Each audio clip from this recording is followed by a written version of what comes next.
감사합니다. 말씀 보겠습니다. 오늘 본문 말씀은 시편 121편 1절에서 8절까지 말씀입니다.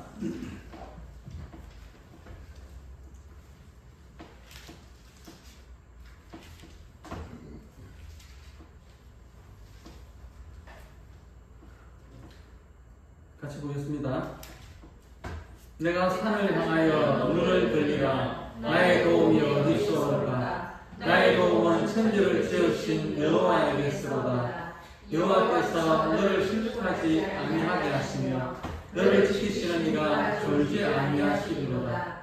이스라엘을 지키시는 이는 졸지도 아니하시고 주무시지도 아니하시리로다. 여호와는 너를 지키시는 이시라. 여호와께서 내 오른쪽에서 내 그늘이 되시나니 낮에 해가 너를 상하게 하지 아니하며 밤에 달고 너를 지치지 아니하리로다. 여호와께서 너를 지켜 모든 환난을 면하게 하시며 또 내 영혼을 지키시리로다. 여호와께서 내 출입을 지금부터 영원까지 지키시리로다. 아멘. 오늘 말씀의 제목은요, 나의 뒷배가 되시는 하나님입니다. 누구든지 어려움에 처하게 되면은 도움을 요청하게 됩니다. 물론 자기 힘이나 능력이 있어가지고 도움을 청할 필요가 없을 수도 있지만, 그렇지 않다면 누군가에게 도움을 청하게 되고 또 때로는 누군가의 도움을 받기도 합니다. 그런데요, 문제들 중에는 사람이 도울 수 있는 문제들이 있고 또 때로는 사람의 인력으로는 되지 않는 문제들도 있습니다. 그러므로 궁극적인 도움은 하나님께만 있음을 우리가 기억해야 하겠습니다. 사실은 하나님이 도우셔야 사람도 도울 수 있는 것입니다. 여러분, 사람의 힘으로는 도저히 할 수 없는 것이라도 하나님이 도우시면 승리할 수 있습니다. 우리는 그 도움을 위해서 우주 만물을 창조하신 하나님만이 나의 도움이 된다는 그런 고백을 할 수 있어야 하겠습니다. 우리가 믿음으로 담대히 나갈 수 있는 것은 그 배후에 하나님이 계시기 때문입니다. 하나님께서는 인간의 모든 것들을 도우실 수가 있습니다. 오늘 본문 말씀 1절과 2절 말씀인데요. 내가 산을 향하여 눈을 들리라. 나의 도움이 어디서 올까? 나의 도움은 천지를 지으신 여호와에게서로다 라고 했습니다. 하나님께서 나의 도움이 될 수 있는 것은 그분이 창조주이시기 때문입니다. 또한 시편 146편 10절에 보니까요, 여호와는 영원히 다스리시고 내 하나님은 대대로 통치하시리로다. 할렐루야 라고 했습니다. 하나님은 창조주일 뿐만이 아니라 당신이 창조하신 것들을 영원히 다스리고 통치하시는 분입니다. 그리고 우리의 필요를 따라서 놀라운 기적을 행하시는 분입니다. 이스라엘 민족이 430년 만에 애굽에서 이제 출애굽을 하게 되죠. 종살이를 하다가 이제 출애굽을 하게 됩니다. 출애굽을 하고 보니까 그 이스라엘 민족들 앞에 홍해가 가로막고 있습니다. 그러나 모세가 기도할 때에 하나님께서 그 홍해를 갈라놓으셨습니다.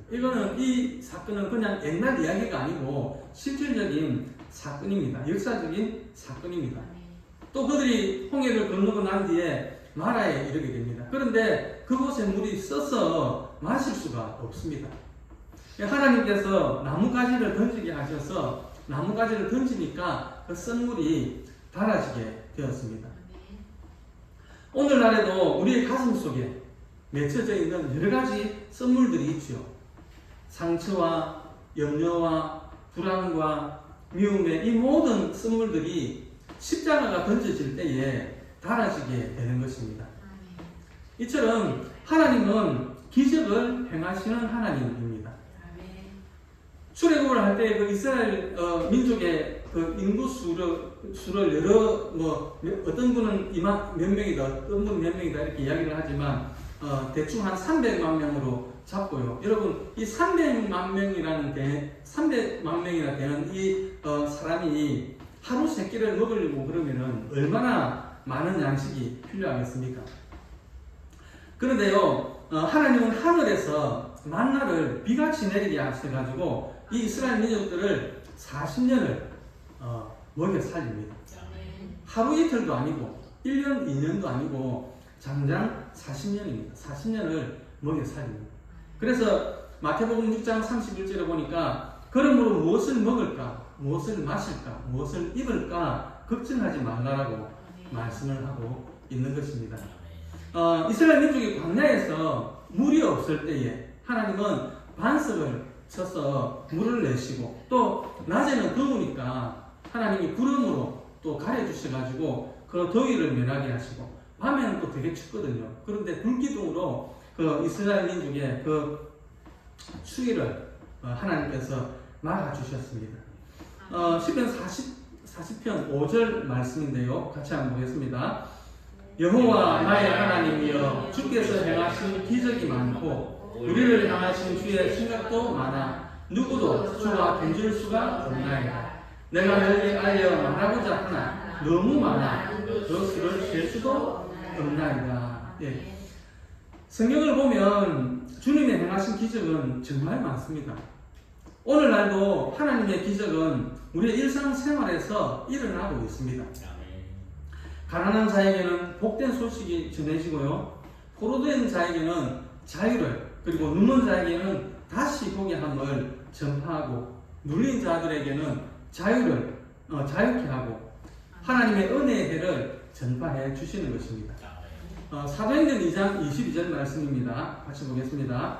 이스라엘 사람들아 이 말을 들으라. 너희도 아는 바와 같이 하나님께서 나사렛 예수로 큰 권능과 기사와 표적을 너희 가운데서 베푸사 너희 앞에서 그를 전하시느니라. 하나님은 예수를 위해서 큰 권능과 기사와 표적을 많이 보여주심으로 예수님이 하나님의 아들임을 증거하셨습니다.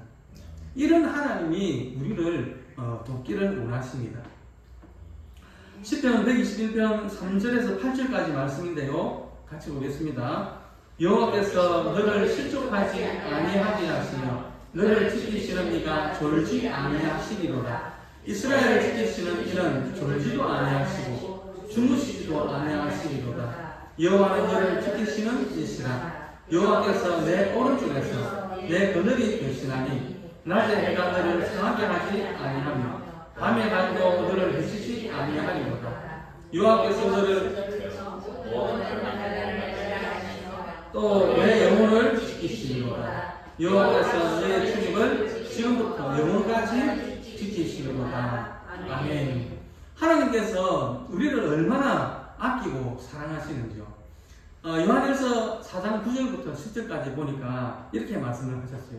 하나님의 사랑이 우리에게 이렇게 나타났는데 우리를 살리기 위해서 자기의 사랑하는 독생자를 화목제물로 보내주셨다라고 했습니다.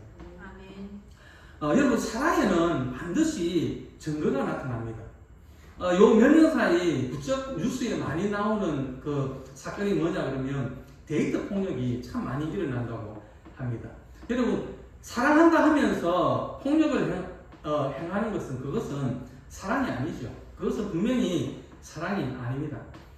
사랑은 반드시 증거가 나타나는데 우리를 향하신 하나님의 사랑의 증거가 바로 독생자 예수를 십자가에 제물로 내놓았다라는 것입니다. 말이 쉽죠. 말이.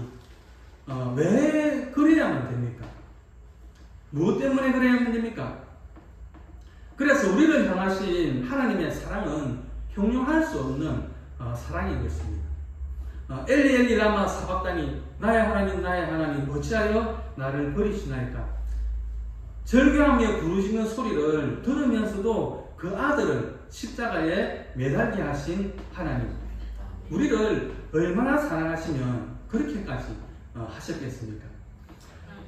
마태복음 7장 9절부터 11절까지 보니까요, 이런 말씀이 있습니다. 아들이 떡을 달라 하는데 돌을 주며 생선을 달라 하는데 뱀을 줄 사람이 있겠느냐? 악한 자라도 좋은 것으로 그 자식에게 줄 줄 알거든. 하물며 하늘에 계신 너희 아버지께서 구하는 자에게 좋은 것으로 주시지 않겠느냐라고 하셨습니다. 그렇죠. 본성이 악한 사람들도 자식에게는 좋은 것을 줄 줄 압니다. 하물며 하나님께서 좋은 것으로 주시지 않겠느냐라는 것입니다. 그러니 우리에게 좋은 것으로 주시는 하나님을 믿으시기를 주님의 이름으로 축원드립니다. 아멘. 히브리서 2장 17절 18절 말씀입니다. 그러므로 그가 범사의 형제들과 같이 되심이 마땅하도다. 이는 하나님의 일에 자비하고 신실한 대제사장이 되어 백성의 죄를 속량하려 하심이라. 그가 시험을 받아 고난을 당하신즉 시험 받는 자들을 능히 도우실 수 있느니라. 우리 주님이 이 땅에 계실 때에 사람들과 똑같이 먹기도 했지만 또 시험도 똑같이 당했습니다. 그래서 누구보다도 우리의 형편과 사정을 잘 아시고 그래서 우리에게 선을 베푸시기를 원하시는 것입니다. 히브리서 13장 5절에서 6절 말씀인데요. 그가 친히 말씀하시기를 내가 결코 너희를 버리지 아니하고 너희를 떠나지 아니하리라 하셨느니라. 그러므로 우리가 담대히 말하되 주는 나를 돕는 이시니 내가 무서워하지 아니하겠노라. 사람이 내게 어찌하리요 하노라. 주님께서는 내가 결코 너희를 버리지 아니하고 너희를 떠나지 않겠다라고 말씀을 하셨습니다. 이 말씀이 여러분들의 심령에 잘 박힌 못이 되기를 주님의 이름으로 축원드립니다. 아멘. 우리가 주님의 도움을 받기 위해서 생각해야 될 부분들이 몇 가지가 있습니다. 먼저는 예수를 믿지 않는 사람은 예수님을 믿고 예수님을 영접해야 합니다. 시편 91편 14절에 보니까요. 하나님이 이르시되 그가 나를 사랑한즉 내가 그를 건지리라. 그가 내 이름을 안즉 내가 그를 높이리라 라고 했습니다. 믿지 않는 사람들은 예수님을 모르죠. 모르기 때문에 사랑할 수도 없습니다. 주님을 높일 수가 없는 것입니다. 그러므로 먼저 예수님을 구주로 모시고 주님을 사랑하고 그 이름을 알면 주님께서 그 사람의 모든 상황 가운데, 반란 가운데 하나님께서 함께 하시고 또 건져주신다라는 것입니다. 요한일서 4장 14절과 15절 말씀인데요. 아버지가 그 아들을 세상의 구주로 보내신 것을 우리가 보았고 또 증언하노니 누구든지 예수를 하나님의 아들이라 시인하면 하나님이 그의 안에 거하시고 그도 하나님 안에 거하느니라. 구원은 우리가 율법을 지켜서 얻어지는 것이 아닙니다. 누구든지 예수를 믿으면 구원받고 하나님의 아들이 되고 하나님이 그 안에 또 그가 하나님 안에 있다고 말씀하시는 것입니다. 또한 우리가 예수님을 믿고 하나님의 은혜를 더 풍성하게 경험하기 위해서 우리의 삶을 깨끗하게 해야 합니다. 캄캄한 밤에는 방 안에 무엇이 있는지 안 보이죠. 그래서 청소도 할 수 없습니다. 그러나 빛이 환하게 들어오면 방 안에 온갖 더러운 것들이 드러나게 되죠. 그래서 청소를 깨끗하게 할 수가 있는 것입니다. 예수님은 말씀은 빛입니다.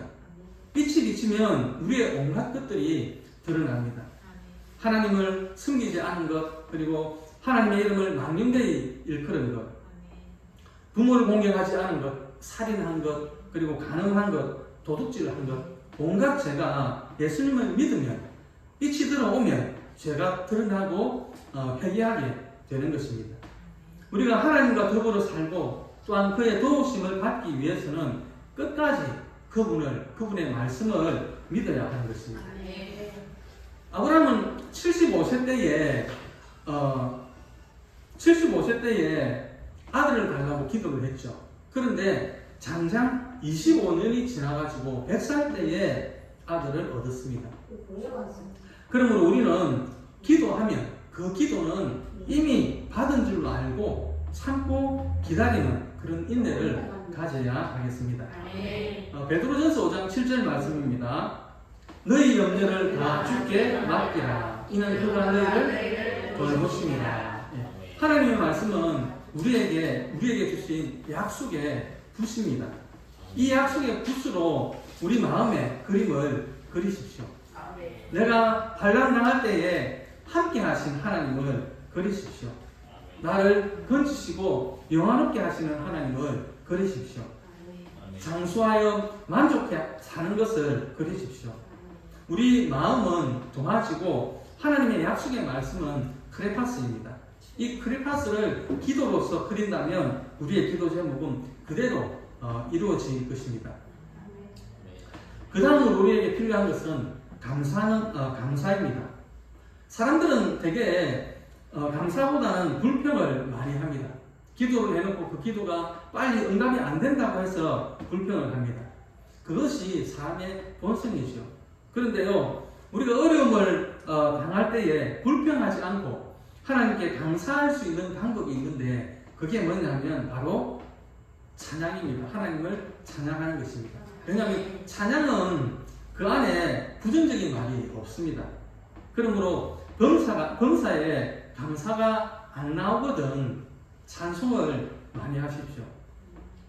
찬송을 부르면 하나님의 기적이 일어납니다. 왜냐하면 찬양은 감사로 드리는 제사이기 때문에 그렇습니다. 그러므로 교회도 찬양을 많이 하는 교회가 승리를 하고 또 성도도 찬송을 많이 하는 성도가 늘 승리하게 되는 것입니다.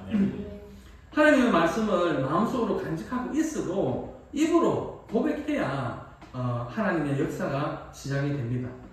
입술의 고백을 통해서 성령이 운행하시기 시작하는 것입니다. 그러므로 항상 입술로 감사와 찬양을 고백하는 성도님들이 되시기를 주님의 이름으로 축원드립니다. 우리나라가 아주 단시간에 경제적인 발전을 이룩했습니다. 이렇게 단시간에 경제적인 발전을 이룬 나라는 세계적으로 유례를 찾아보기가 어렵습니다. 우리나라가 발전을 이룬 이유는 하나님을 사랑하는 삶을 살았기 때문입니다. 이것은 하나님의 약속이기도 했죠. 하나님을 사랑하는 삶을 살면은 세계 모든 민족 위에 뛰어나게 해주겠다는 것이 하나님의 약속이었습니다. 우리가 하늘 저 끝에 있고 바다 저 끝에 있다 할지라도 거기서부터 우리를 이끌어 주시고 모든 환난에서 우리를 건져 주시겠다라고 약속하셨습니다. 그러므로 우리는 이렇게 좋으신 하나님께 감사를 드리고 찬양을 드려서 하나님이 우리 가운데 영광을 얻도록 해야 할 것입니다. 세상에도 나의 뒷배가 있으면 얼마나 든든합니까? 부모님이 뒷배가 될 수도 있고요. 때로는 선생님이 뒷배가 될 수도 있습니다. 그러나 사람은 도와주고 싶어도 도와주지 못하는 것들이 있습니다. 능력의 한계가 있기 때문에 그렇죠. 하지만 하나님을 나의 뒷배로 삼으면 형언할 수 없는 위대한 은총이 임하게 되는 것입니다.